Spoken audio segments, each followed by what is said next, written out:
now joined by Baylor President Dr. Linda Livingstone, Board of Governors with the NCAA, Transformational Committee, Search Committee for the Big 12 to find a new commissioner. And, Doctor, you did. You found one. And Brett Yormark, had you heard much about him prior to the commissioner search? I had not. It's certainly not someone that even when we initially started this process would have been on any of our radar screens. And in fact, most of us in this world know folks that are very connected within intercollegiate athletics, but don't have as much connection into folks that are in the pro sports and media and entertainment world. And so he was brought to us, of course, by our search firm, Turnkey, along with several other really interesting non-traditional candidates and some really great traditional candidates. And so it was a diverse pool that gave us a lot of different people to look at with different skill sets, different levels of insight into the kind of different aspects of what are going to be important to us going forward. And Brett rose to the top of that process, and we're really excited about what's ahead for us. You hear about the fact that he's a big thinker, he's a deal breaker, that he builds relationships. Obviously, with what he's done, he has handled some major negotiations with sponsorships, with NASCAR, with Barclays Center, among others. How much did that come into consideration of what he's already done? Well, that was really critically important to us because we know going forward that, looking at how we handle sponsorships both at our schools and at the conference level, looking at media rights as we prepare for a new media deal, as we transition schools into the conference, as we transition schools out, and then as we think about the broader landscape of college athletics and all that's going on in the NCAA and just the uncertainty and change that's going to take place there, that having someone that was a visionary that could help us think outside the box, that brought a skill set that could really help us leverage some of those new areas that we're going to have to deal with and put more emphasis on them we probably have historically, was going to be really important to us. And so, again, Brett brings so much of that to the table, and he's highly regarded in his industry and for the expertise he brings. So we feel like, given where college athletics is now, which is different than where it's been in the past, it was the right decision for the conference moving forward. Yeah, I was going to ask you that because of the college athletics in general has been, I guess you could say, turned upside down the last couple of years. Mm-hmm. And so, yeah, there's always, like you said, there were traditional candidates as well. It was the timing for him and him being interested in the Big 12 just perfect because of all that we've seen for the last couple of years? Oh, I absolutely think so. I think even if you'd gone back 2 or 3 years or 3 or 4 years, we might have come to a different conclusion than we did. And there's been so much upheaval in the last couple of years with some of the court cases and, some of the legal issues, as well as, what we're seeing with NIL and other things. I think we're going to all have to think a little bit differently about how we lead and manage intercollegiate athletics while ensuring the integrity of it in the context of our academic institutions and really the primacy of the academic mission within the context of all of this. And so, having some folks in the mix that think very differently about it is going to be important to us. We have amazing athletic directors in our conference who know intercollegiate athletics deeply, who understand this. That will be wonderful partners for Brett in this process. I think he recognizes that as he kind of looks at his team going forward, that bringing somebody on that has that deep intercollegiate athletics knowledge is going to be important as well. It's kind of what he did at NASCAR. He went into NASCAR, knew nothing really about or very little about racing, and brought somebody in that was really deeply embedded in that industry. And so he brought one thing to the table, and he brought somebody in that brought things to the table that he didn't. So I think he also, and this was our sense as we interviewed him, knows what he knows and knows what he doesn't know. Mm-hmm. And that's a really important skill for a leader, so that you put the people around you that help you to do what you do really well, and then do the things that are areas where you need some assistance or people with a different skill set than you have. How relieved, I don't know if that's the right word, but how nice is it that once the Bob Bowlesby announcement came down, and media days aren't until mid-July, there's a couple of weeks of everyone having a chance to kind of take a deep breath, including yourself and maybe even us. But how important was it to get this out and move forward? Well, we felt like doing this search in a very timely way was really important, and we did. I mean, we put, when President Skubnik and Chancellor Girard and I met with the search firm, we talked with the other presidents and chancellors. We knew we wanted to do a very efficient process. It would be much better if we could bring somebody on board, before we get into the fall semester and particularly the start of football season.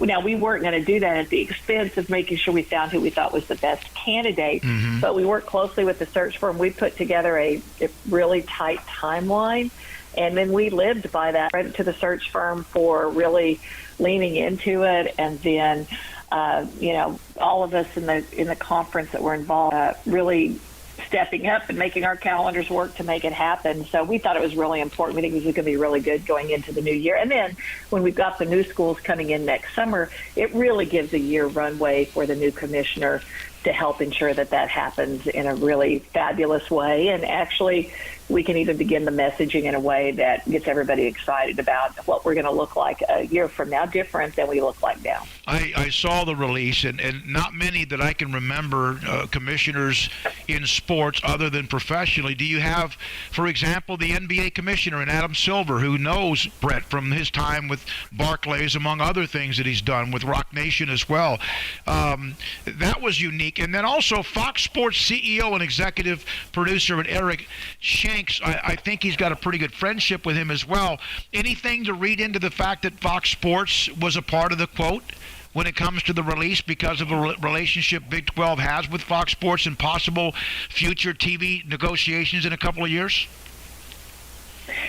Well, Brett had that relationship, I think, because of his time at the Nets when they negotiated a deal with Fox. So I think that relationship goes back a long way. But it certainly matters to us that Brett has those kinds of relationships within the media world, given how important that's going to be to us in the next several years as we look at a new media rights deal. And so I think we felt like having someone like that that speaks into the skill set that Brett brings and the credibility that he brings is important as we approach those new negotiations.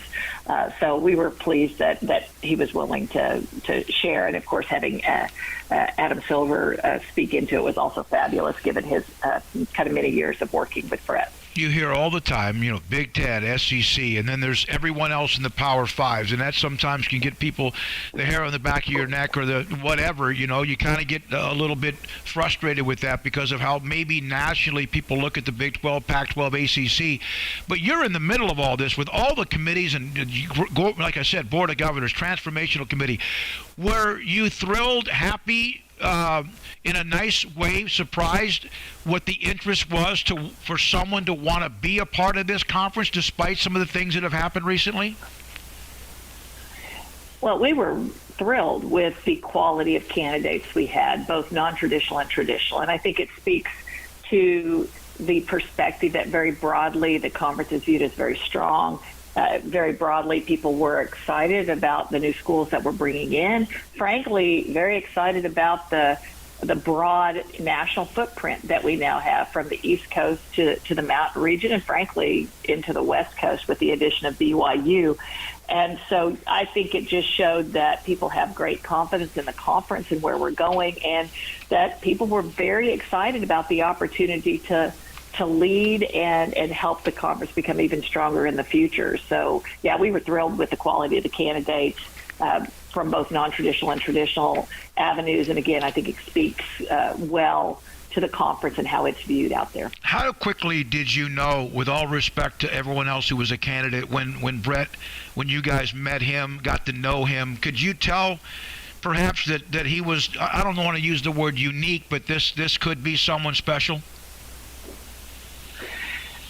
Well, you could tell early on, and there were several candidates that I would put into this bucket, that he brought something to the table that could be very, very important to us. It was it was in a way a challenging process because we had such a strong pool, and there were really strong candidates both through the process and then in the finals as well. And so again, I think that speaks to his strengths and what he brought, and the confidence that the presidents and chancellors had in him after meeting him. But you knew when you first met him that there was something about him that could be really exciting for the conference going forward. And again, we had several candidates like that, but of course he kind of emerged at the end as the one we really had great confidence in leading us forward. I know as part of the transformational committee, you guys are always involved in something. I did see today where the coaching, I guess the coaching staff limits will stay in place for perhaps another year. Is that just a matter of time, you think, before that changes? There are several areas that we're looking at with regard to some of the rules and rules modernization that will probably happen much sooner than that are lots of broad support for. That is one where I think we need to have more conversation about it. And it's, as we've surveyed and talked to folks about it, there are some different perspectives on kind of the pros and cons of doing that. And then how does that fit with, the things we're doing to support student athletes at an even a greater level, what we're doing about kind of how we're managing recruiting days and those kinds of things. And so we just want to make sure that as we modernize the rules and think about how we can reduce, some of the bureaucracy and red tape, that we're doing it in areas that matter the most and have the most impact, particularly in ways that benefit student athletes, and then we're not doing it just for the sake of changing. So that is one that we need to put some more thought into, understand better the potential implications, and get more feedback in the process. So I don't know that I have a thought yet on where I think that's going to go at the end of the day, but it is one we're going to spend more time understanding and listening to folks about. Dr. Linda Livingstone, Baylor University. Again, Brett Yormark named the Big 12 commissioner, among a couple of other things. What has been the reaction you have received from your peers on the hiring of Brett Yormark? Well, the vast majority of the response that I've gotten and frankly that I've seen as I've kind of monitored social media has been really positive because they see him as a potential game changer and understand the changing landscape of intercollegiate athletics and the need to have maybe a different way of thinking about it. There's certainly people out there that are skeptical and don't, when you don't know somebody, you do kind of go, this is kind of interesting. I wonder what this means. But in general, the response has been extremely positive. And I think as people meet Brett, as they get to know him and hear his thinking about where we could go as a conference and some of his exciting ideas. He really is an out-of-the-box thinker, very visionary. I think those people that just don't know him and don't know what to think will understand why we chose him and why we think he's the right person to lead us into this sort of next stage of life for the Big 12 Conference.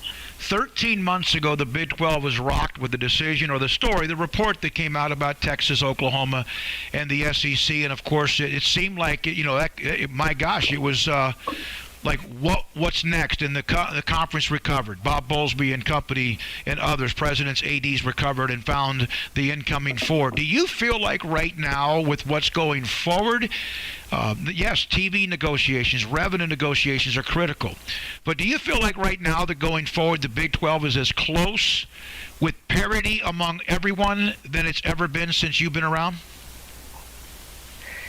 Well, I will say, and we in our meetings earlier this week when we were interviewing finalists and the new four schools were there, OU and Texas were there and participated fully in the process as well.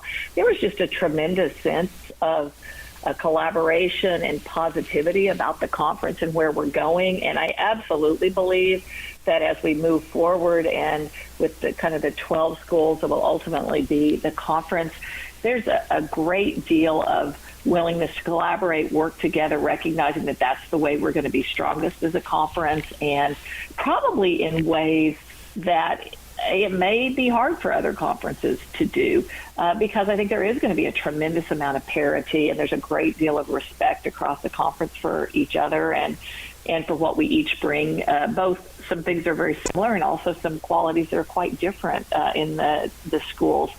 So everybody's excited about it. The athletic directors, the presidents and chancellors feel really good about where we are and where we're going, and just the willingness of the schools to work together to do what's best for the conference. The SEC always has been, it seems to me, even with them having some mega powers, blue bloods, whatever you want to call them, logos, that they understand the conference is only as strong as the weakest link. I never got that impression with the Big 12. Not that there's a weakest link, because everybody has their strengths. Do you feel like that's going to be the personality of the new Big 12? Well, I absolutely believe that we all recognize the tremendous value of every single school in the conference, and they do. You're absolutely right. We each bring different things to the table, and I think that leads to a really strong conference overall. And I do believe there's a great deal of respect among the schools in the conference, and understand the unique value of each of those schools to helping us to be the strongest conference we can be going forward. So I'm excited about it. Everybody, it was just a great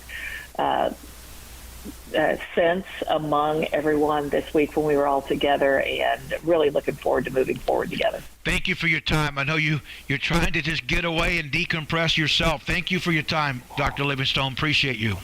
Hey, happy to be with you. Anytime I can be helpful. Always glad to meet with you, David.